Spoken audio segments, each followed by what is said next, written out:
news from Indonesia, where a magnitude 6.6 quake has struck off the coast. It hit at a depth of only around 12 miles, but officials say right now there is no threat of a tsunami. At this hour, and it is still early, there are no confirmed deaths or injuries. We will be sure to keep you updated. And good evening, I'm Jen Carlman. This is the Fox 5 News at 5. We begin tonight with breaking news. We want to take you to live pictures. This is Sky Fox. They are over the area of La Jolla. They're at La Jolla Shores and the La Jolla Cove area. There was a woman who was walking on the rocks and she slipped. Lifeguards just told us that she had broken her hip. So as you see there, those are live pictures. The lifeguards are there. It looks like some rescuers trying to get her on that stretcher there and then get her out of that area. We do know that the area is a little bit difficult to get to. So it took lifeguards just a few minutes to try to reach her. Again, this is in the area of La Jolla Shores and the La Jolla Cove area. So we'll keep monitoring this and bring you any new information as we have it. Good evening. We are following developing news tonight out of Imperial Beach, where someone opened fire on a man standing near a local 7-Eleven. And the shooters, well, they are still on the loose. Fox 5's Juliet Barra is live in IB, and she has the very latest for us. Juliet?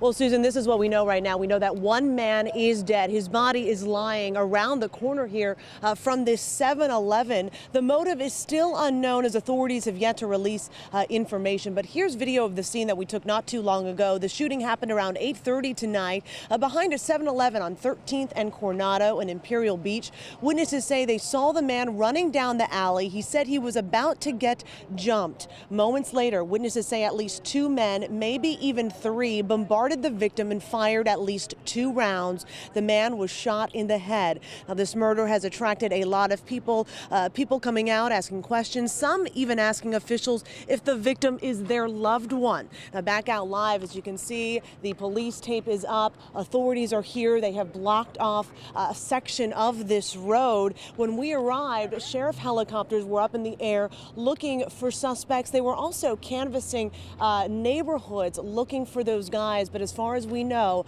no one has been caught. But again, that is the latest out here. One man has been shot dead. That's the latest tonight in Imperial Beach. Susan, back to you. All right, still a developing story. Juliet, thank you very much. We begin tonight with the freeway shootings in San Diego yesterday.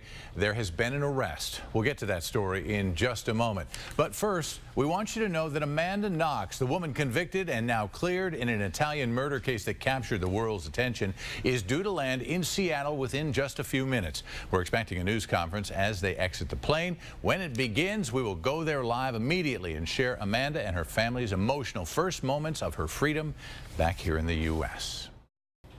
All right, and we want to take you back now to Seattle. These are live pictures of that British Airways plane containing Amanda Knox and her family. They are coming from Rome, landing in her hometown of Seattle. That British Airlines plane landing just now. We are expecting that Amanda Knox's parents will at least speak to the media upon their arrival and exiting of the plane, entering the airport.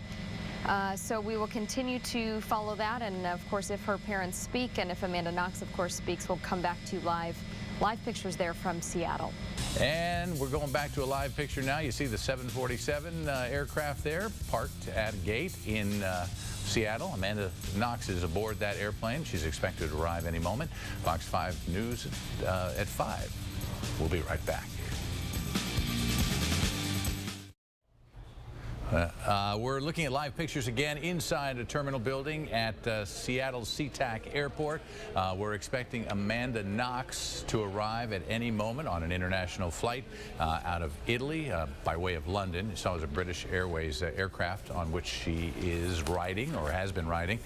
She is expected back, and what we don't know is whether Amanda herself will come to the podium and speak once she gets off that airplane. We have been told that her parents will have some comments, but they said yesterday they were going to leave it up to their daughter, who frankly isn't aware or hadn't been aware of how well known her story was here in the United States and around the rest of the world.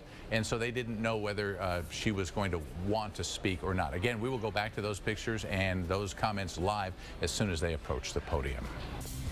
And we go back to Seattle right now, where you can see a crowd of reporters, photographers, friends, and I'm sure a few curious travelers too, still waiting to see if Amanda Knox is going to have some words for the cameras as she gets off an airplane from Italy. We'll be right back.